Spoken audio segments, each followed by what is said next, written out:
ओ भाई। और अगली नाग पंचमी को उसकी भी मौत हो गई। और जिसने भी छत डालने की कोशिश करी है वो कभी भी जिंदा नहीं बचा। तो यहाँ पे कोई पूजा नहीं करता कोई पंडित जी, जहाँ से नाग पंचमी के दिन हजारों की संख्या में नाग निकलते हैं कि इस मंदिर में खंडित मूर्तियां मौजूद हैं। क्या आपने कभी किसी ऐसे मंदिर के बारे में सुना है जिस मंदिर पर आज तक छत नहीं डल पाई और जिसने भी छत डालने की कोशिश करी है वो कभी भी जिंदा नहीं बचा? Welcome to 64th vlog of this channel.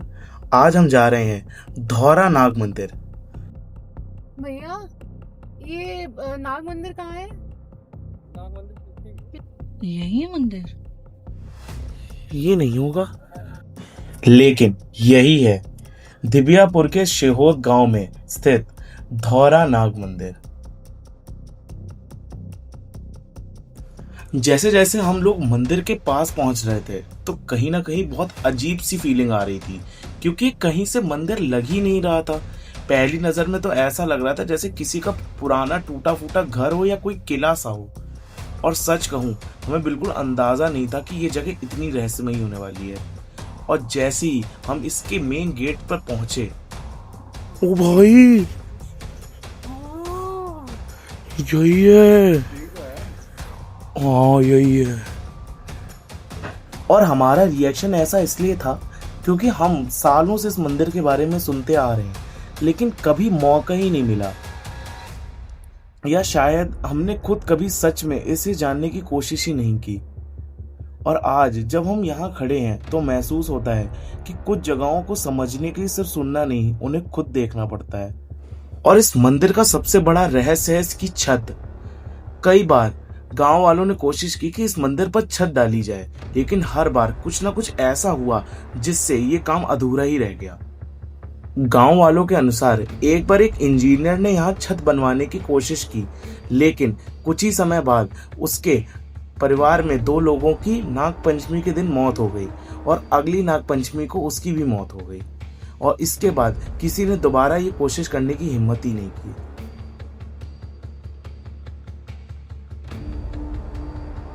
मतलब यहाँ पे कोई भी पूजा वूजा नहीं करता कोई भी पंडित जी आते? पंडित जी आते नहीं। तो यहाँ मतलब यहाँ पे सफाई कौन करता है इसकी? तुम लोग सफाई करते हो? हाँ, ये बच्चे सही कह रहे हैं। इस मंदिर में कोई भी पुजारी नहीं है, क्योंकि आज तक कोई भी पुजारी यहाँ टिक ही नहीं पाया। जो भी यहाँ रहा उसके साथ कोई ना कोई हादसा जरूर हुआ, इसलिए आज इस मंदिर में ना कोई पुजारी है और ना ही कोई स्थायी देखभाल करने वाला। तो यहाँ कभी भी कोई पूजा वूजा नहीं होती, सिर्फ नाग पंचमी वाले दिन होती है।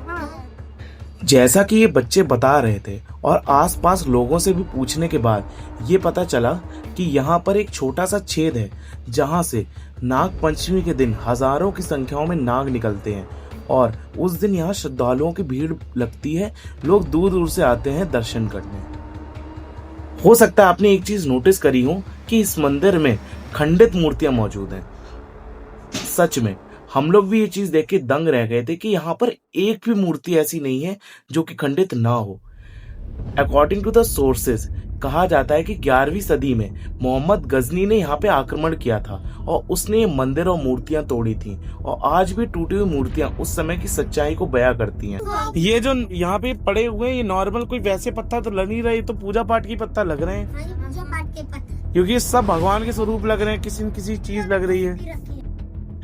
कुछ गांव वालों से हम लोगों ने मंदिर को लेकर बातचीत करी तो वो बता रहे थे कि इस मंदिर में आज भी नाग नागिन का जोड़ा रहता है। और कई लोगों ने तो दावा किया कि उन्होंने खुद अपनी आंखों से उनके दर्शन किए।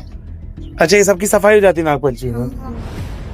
लेकिन सच में हम लोग तो ये सोच के हैरान थे कि अगर सोर्सेज के अनुसार अगर ये मंदिर सच में 11वीं सदी में मोहम्मद गजनी ने तोड़ा था, तो मतलब ये मंदिर भी उसी समय का है। मतलब ये मंदिर 1000 साल से कैसे टिका हुआ है, जिसकी हालत आज ऐसी है जो आप खुद सामने देख सकते हो। तो ये था धौरा नाग मंदिर, एक ऐसी जगह जहां टूटी हुई मूर्तियां हैं लेकिन आस्था आज भी पूरी है, जहां कोई पुजारी नहीं है लेकिन पूजा आज भी होती है, जहां छत नहीं है लेकिन विश्वास आज भी उतना ही है। और शायद यही चीज इस जगह को खास बनाती है। कभी कभी हर सवाल का जवाब मिलना जरूरी नहीं होता। कुछ रहस्य बस रहस्य ही रहने दिए जाएं तो ज्यादा बेहतर होता है।